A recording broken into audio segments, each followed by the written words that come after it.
The restaurant's warm glow spilled onto the rain-soaked sidewalk as Maya pressed her trembling hands against the frosted window. Inside, couples laughed over candlelit tables, families celebrated milestones, and the clinking of glasses created a symphony of joy she desperately wanted to join. It was her 25th birthday, and she had never felt more alone.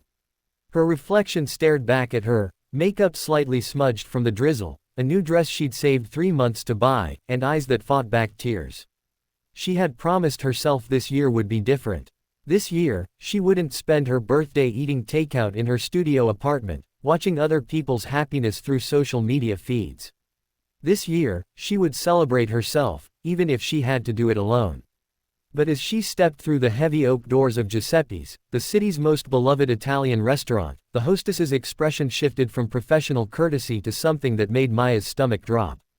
The woman's eyes traveled from Maya's face to the empty space behind her, then back again, her smile tightening into a thin line.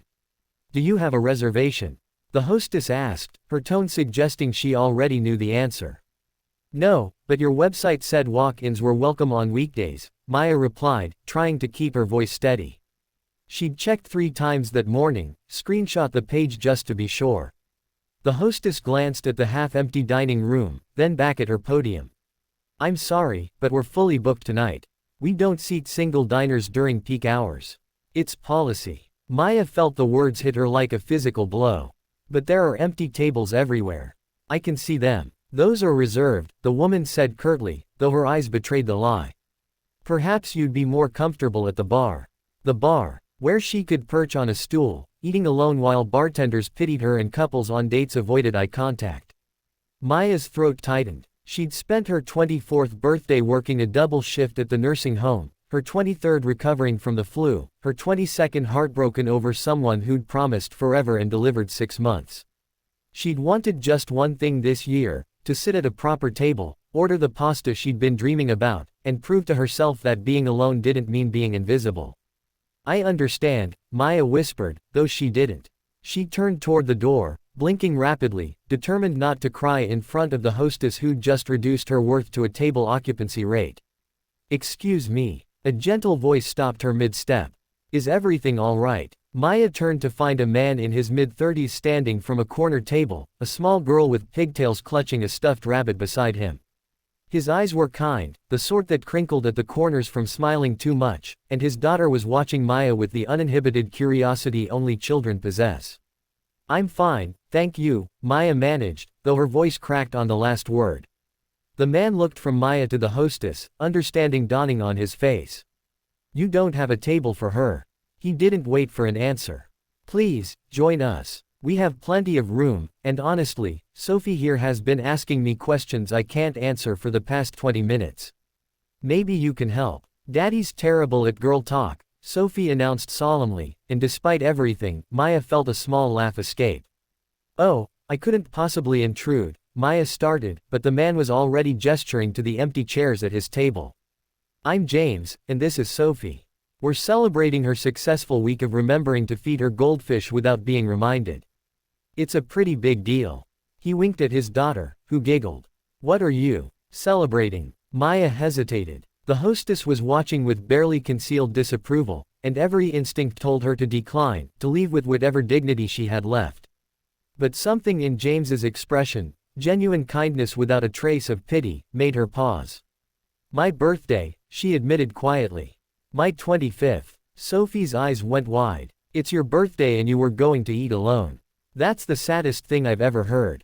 Her father grimaced slightly at her bluntness, but Sophie continued, "You have to sit with us.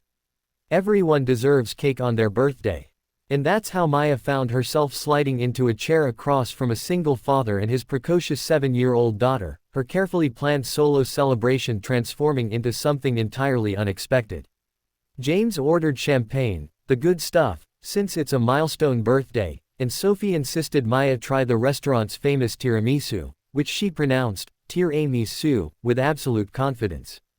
Over pasta and stories, Maya learned that James's wife had passed away 2 years earlier, that Sophie was named after her grandmother, and that they made a tradition of celebrating small victories because life's big moments were too precious to take for granted.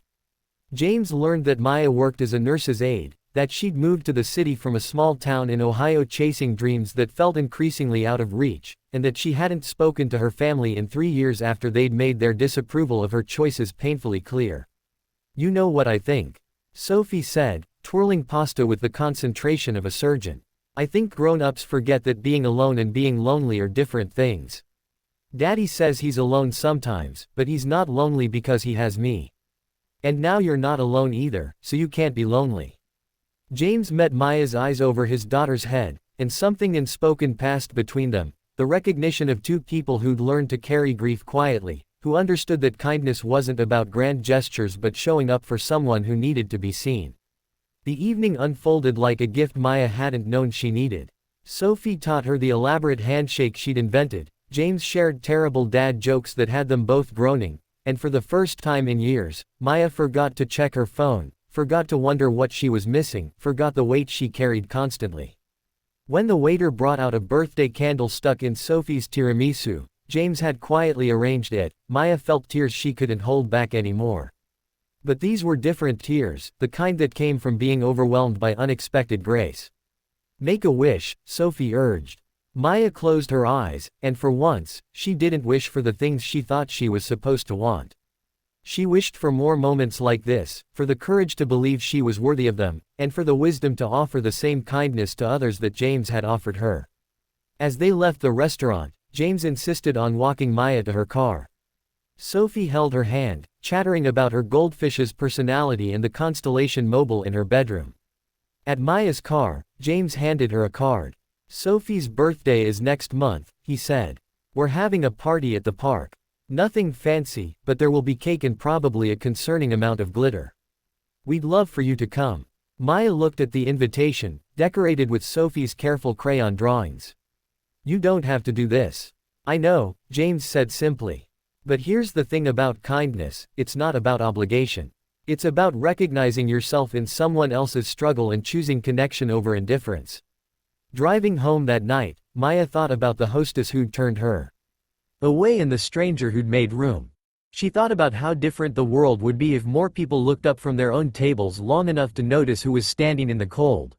And she thought about how her 25th birthday, which had started as a disaster, had become the night she learned the most important lesson.